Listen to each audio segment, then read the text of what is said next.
नमस्कार, मैं डॉक्टर त्रिशा शर्मा आज आपके समक्ष बीएड द्वितीय सेमेस्टर का कला शिक्षण लेकर फिर से उपस्थित हूँ। पिछले लेसन में मैंने कला शिक्षण के विषय में बतलाया था कि कला शिक्षण क्यों आवश्यक है, कला शिक्षण, कला शब्द की उत्पत्ति कैसे हुई, कला की परिभाषाएं। बहुत सारे शिक्षाविदों और विचारकों ने अलग अलग तरीके से कला शब्द की परिभाषाएं बताई थी। उसके परिभाषाओं के आधार पर बहुत सारी विशेषताएं हमको देखने के लिए मिली। उन विशेषताओं को भी मैंने बतलाया था। उसके उपरांत मैंने बतलाया था कि कला के कितने सारे प्रकार हैं। इसी परिप्रेक्ष्य में आज का जो लेसन है वो है भारतीय कला का इतिहास। छात्रों, भारतीय कला का इतिहास जानने के लिए हम सबसे पहले देखेंगे कि इतिहास जो है वो कई कालों में बटा हुआ है। सबसे पहले प्रागैतिहासिक काल, उसके बाद आता है आद्य ऐतिहासिक काल, उसके बाद आता है ऐतिहासिक काल। प्रागैतिहासिक काल को 3 भागों में बांटा गया है, जिसमें पूरा पाषाण काल 8000 ईस्वी पूर्व तक, मध्य पाषाण काल 8000 ईस्वी पूर्व से 4000 ईस्वी पूर्व तक, उसके बाद आता है नव पाषाण काल 4000 ईस्वी पूर्व से 2500 ईस्वी पूर्व तक। इसके बाद आद्य ऐतिहासिक काल। आद्य ऐतिहासिक काल को 2 भागों में बांटा गया है। सिंधु घाटी की सभ्यता 2500 ईस्वी पूर्व से 1500 ईस्वी पूर्व तक। फिर आता है वैदिक सभ्यता 1500 ईस्वी पूर्व से 600 ईस्वी पूर्व तक।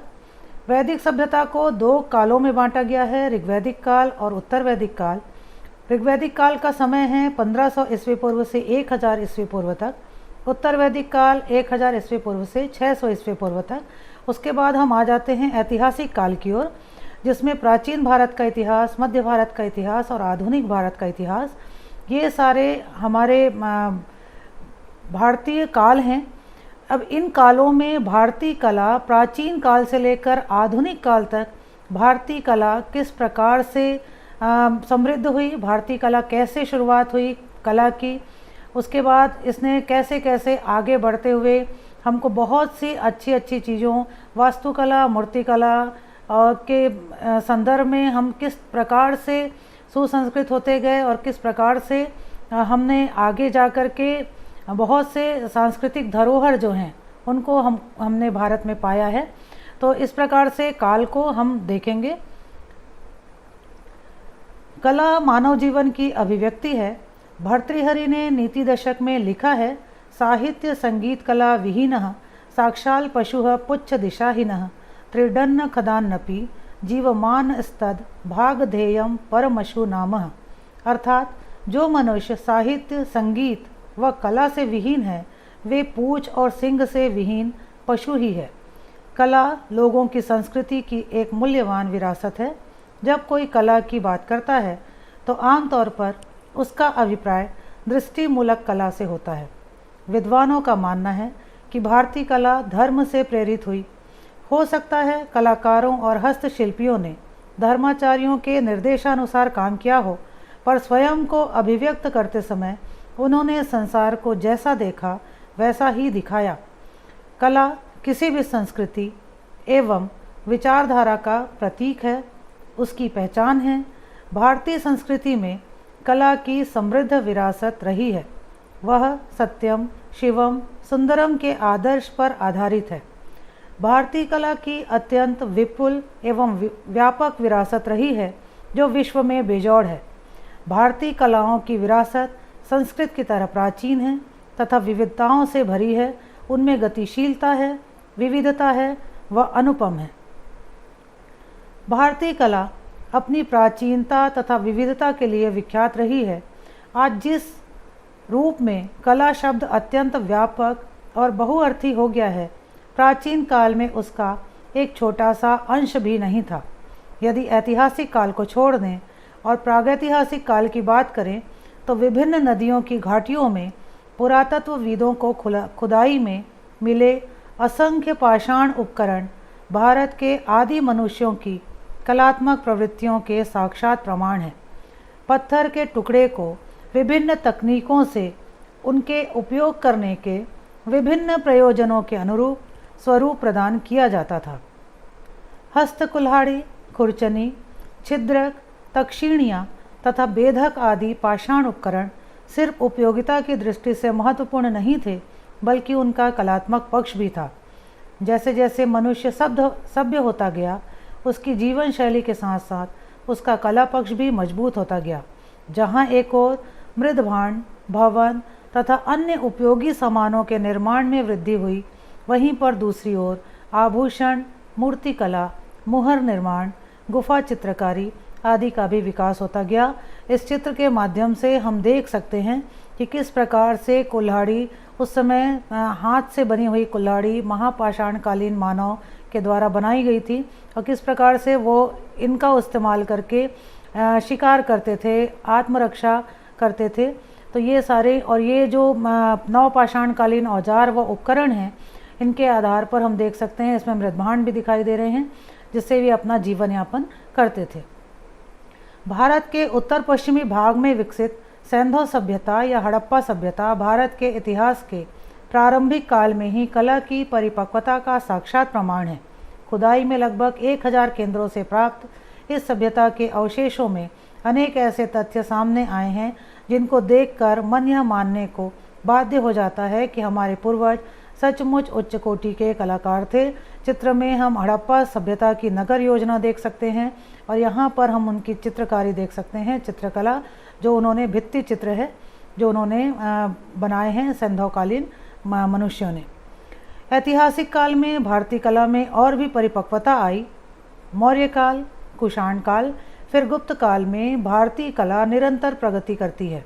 अशोक के विभिन्न शिलालेख, स्तंभलेख और स्तंभ कलात्मक दृष्टि से अत्यंत महत्वपूर्ण है। सारनाथ स्थित अशोक स्तंभ और उसके 4 सिंह व धर्म चक्र युक्त शीर्ष भारतीय कला का अद्भुत नमूना है। कुषाण काल में विकसित गांधार और मथुरा कलाओं की श्रेष्ठता जग जाहिर है। गुप्त काल सिर्फ राजनीतिक और आर्थिक दृष्टि से ही संपन्न नहीं था, कलात्मक दृष्टि से भी वह अत्यंत संपन्न था। तभी तो इतिहासकारों ने उसे प्राचीन भारतीय इतिहास का स्वर्ण युग कहा है। चित्र में हम अशोक का स्तंभ देख सकते हैं। सम्राट अशोक के द्वारा बनाया गया स्तंभ जो है वो दिख रहा है और गांधार शैली में, कुषाण काल में विकसित गांधार शैली में बनाई गई बुद्ध की प्रतिमा। पूर्व मध्य युग में आते हैं। पूर्व मध्य युग में निर्मित विशालकाय मंदिर, किले तथा मूर्तियां तथा उत्तर मध्य के इस्लामिक तथा भारतीय कला के संगम से युक्त अनेक भवन, चित्र तथा अन्य कलात्मक वस्तुएं भारतीय कला की अमूल्य धरोहर हैं। आधुनिक काल में भारतीय कला पर पाश्चात्य कला का प्रभाव पड़ा। उसकी विषय वस्तु, प्रस्तुतिकरण के तरीके तथा भाव अभिव्यक्ति में विविधता एवं जटिलता आई। हम सामने देख रहे हैं चित्र में कुतुब मीनार है, इसके अलावा ताजमहल है, बुलंद दरवाज़ा है, लाल किला है। ये सारे हमको मध्य युग के भवन जो हैं स्थापत्य कला के बेजोड़ उदाहरण हैं। आधुनिक कला अपने कलात्मक पक्ष के साथ साथ उपयोगिता के पक्ष को भी साथ लेकर चलती है। यद्यपि भारत के दीर्घकालिक इतिहास में कई ऐसे काल भी आए जबकि कला का ह्रास होने लगा अथवा वह अपने मार्ग से भटकती हुई प्रतीत हुई, परंतु सामान्य तौर पर देखा गया कि भारतीय जनमानस कला को अपने जीवन का एक अंश मानकर चलता है। वह कला का विकास और निर्माण नहीं करता, मन की कला को जीता है। उसकी जीवन शैली और जीवन का हर कार्य कला का और कला से परिपूर्ण है। यदि एक सामान्य भारतीय की जीवनचर्या का अध्ययन किया जाए तो स्पष्ट होता है कि उसके जीवन का हर पहलू कला से परिपूर्ण है। जीवन के दैनिक क्रियाकलापों के बीच उसकी पूजा पाठ, उत्सव, पर्व, त्यौहार, शादी विवाह या अन्य घटनाओं का विविध कलाओं से घनिष्ठ संबंध है। इसलिए भारत प्राचीन काल से ही कला से परिपूर्ण रहा है। प्राचीन भारतीय ग्रंथों में 64 कलाओं का उल्लेख मिलता है, जिसका ज्ञान प्रत्येक नागरिकों के लिए अनिवार्य समझा जाता था। इसलिए भर्तृहरि ने कहा था, साहित्य संगीत कला विहीनः साक्षात पशुः पुच्छ विषाणुहीनः, अर्थात साहित्य, संगीत और कला से विहीन व्यक्ति पशु के समान है। वर्तमान में कला को अंग्रेजी के 8 शब्द से संबोधित किया जाता है, जिसे 5 विधाओं संगीत कला, मूर्तिकला, चित्रकला, वास्तुकला और काव्य कला में वर्गीकृत किया जाता है। इन पांचों को सम्मिलित रूप से ललित कलाएं भी कहा जाता है। वास्तव में कला मानव मस्तिष्क एवं आत्मा की उच्चतम एवं प्रखरतम कल्पना व भावों की अभिव्यक्ति ही है। इसलिए कलायुक्त कोई भी वस्तु बरबस ही संसार का ध्यान, व्यक्ति का ध्यान अपनी ओर आकर्षित कर लेती है, साथ ही वह उन्हें प्रसन्न एवं आह्लादित कर देती है। वास्तव में यह कलाएं व्यक्ति को, आत्मा को झंझोड़ने की क्षमता रखती है। भारतीय कला का हर पक्ष इतना सशक्त है कि वह संवेदन विहीन व्यक्ति में भी संवेदना को जागृत कर सकता है। धन्यवाद।